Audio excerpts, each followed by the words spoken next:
High friends, welcome back to my channel Rannabari Tukitaki from Swapna. আশা করি সবাই সুস্থ আছো, ভালো আছো। আজকে 30শে ডিসেম্বর, কালকে 31 তারিখ, নতুন বছর চলে আসবে 2025। আশা করি 2024 সবারই ভালো কাটলো। ভালো মন্দ মিশিয়েই তো জীবন, যাই হোক মন্দগুলিকে বাদ দিয়ে ভালোগুলিকে নিয়েই আমাদের বাঁচতে হবে। তো আশা করি 2024ও তোমাদের ভালো কাটুক, 2025ও তোমাদের খুব ভালো কাটুক, এই বলেই আজকে রেসিপিটা শুরু করছি। আজকে একটা নতুন রেসিপি নিয়ে চলে এসেছি। রেসিপিটা নেওয়া হলো মাছের কালিয়া। নতুন বছরে অনেকে বাইরে গিয়ে কাটাবে, রেস্টুরেন্টে খুব ভালো মন্দ খেয়ে কাটাবে। তো আমার বলা এই রেসিপিটা একবার বাড়িতে তৈরি করে দেবো, আশা করি তোমাদের খুব ভালো লাগবে। তো কিভাবে বানাবে সেটাই বলি। ভেটকি মাছের কালিয়া। ভেটকি মাছ লাগবে গিয়ে হচ্ছে 4 পিস। আমি এখানে 4 পিস বললাম, তোমাদের যার যেরকম বাড়িতে মেম্বার আছে সেরকমভাবেই নেবে। আমি এখানে 4 পিস দিয়ে শুরু করলাম। ভেটকি মাছ নেবে 4 পিস। 4 পিস ভেটকি মাছের জন্য ফুলকপি আধখানা হলেই হবে। যদি বড় বড় ফুল থাকে 4 থেকে 5টা ফুল নিলেই হয়ে যাবে। একটা আলু লাগবে, গোটা আলুটাকে, যদি বড় আলু হয় সেটাকে 6 টুকরো করলে বা 4 টুকরো করলে হয়ে যাবে। একটা পেঁয়াজ কুচি, আদা বাটা 1 চা চামচ, রসুন বাটা 1 চা চামচ, টমেটো একটা, টক দই লাগবে 2 চা চামচ, দারচিনি লাগবে 1 টুকরো, এলাচ 2টো, তেজপাতা 2টো, কাঁচা লঙ্কা লাগবে 2 থেকে 3টি মাঝখান দিয়ে চিড়ে রাখা, জিরে গুঁড়ো লাগবে 1 চা চামচ, ধনে গুঁড়ো লাগবে 1 চা চামচ, লঙ্কার গুঁড়ো লাগবে 1 চা চামচ, একটু রঙের জন্য, ভালো কালার আনার জন্য কাশ্মীরি লঙ্কার গুঁড়ো লাগবে 1 চা চামচ, হলুদ গুঁড়ো লাগবে 1 চা চামচ, নুন স্বাদ মতন, চিনি একটু সামান্য দিতে বলবো, তার কারণ হচ্ছে রান্নায় একটু স্বাদের কিন্তু হেরফের হয় এই চিনির জন্যেই।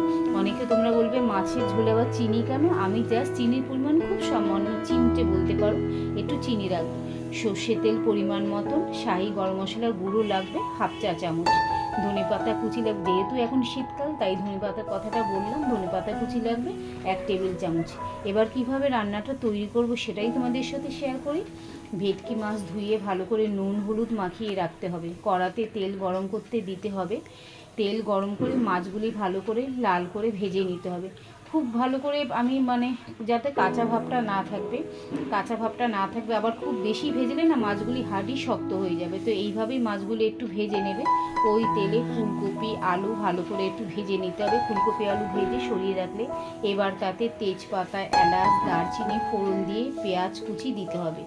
একটু ভাজা হয়ে এলে তার মধ্যে পেঁয়াজ বাটা, আদা রসুন বাটা, টমেটো কুচি দিয়ে আরও ভালো খানিকক্ষণ নাড়াচাড়া করে নিতে হবে।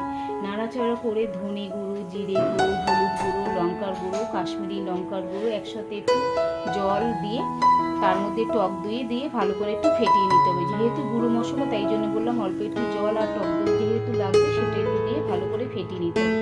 এই ফেটানো মশলাটা এই মধ্যে ভালো করে দিয়ে নাড়াচাড়া করে নিতে হবে।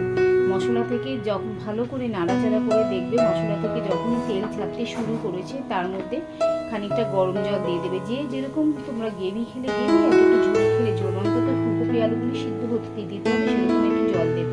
আর যদি ঝোল খেতে চায় তাহলে হালকা আরেকটু বেশি জল দিয়ে দেবে। ফুটে উঠলে ভালো করে মিনিট 3 মতন ভালো করে নাড়াচাড়া করে জল দিয়ে তার মধ্যে চেরা কাঁচা লঙ্কা দিয়ে আরও 5 মিনিট ফুটতে দিতে হবে।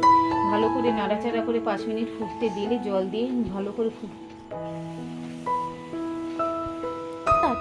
মশলাগুলি দিয়ে একবারে ভালো করে কষিয়ে নিতে হবে। মশলাগুলি দিয়ে ভালো করে কষিয়ে নিলে যখনই দেখবে ওই মশলাগুলি থেকে তেল ছাড়ছে তার মধ্যে জল দিয়ে দিতে হবে।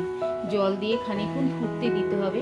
তারপরে টকবক করে যখন ফুটে উঠবে তার মধ্যে মাছ ভাজাগুলি দিয়ে দিতে হবে। দিয়ে আরও খানিকক্ষণ একটু ফুটতে দিতে হবে যেন মাছগুলি ওর মধ্যে ডুবে একটু নরম হয়ে যায়। তারপর যে যতটা ঝোল রাখবে, কেউ যদি ঝোল পাতলা খেতে চাও পাতলা রাখতে পারো, কেউ যদি একটু হালকা ঘন আকারে খেতে চাও ঘন আকারে রাখতে পারো। এইভাবে রেখে মিনিট 5 মতন ভালো করে ফুটিয়ে নিলে তার উপর দিয়ে ধনে পাতা ও গরম মশলা গুঁড়ো দিয়ে ভালো করে নাড়াচাড়া করে এবার নামিয়ে গরম গরম ভাতের সাথে পরিবেশন করে আশা করি খেতে খুবই ভালো লাগবে।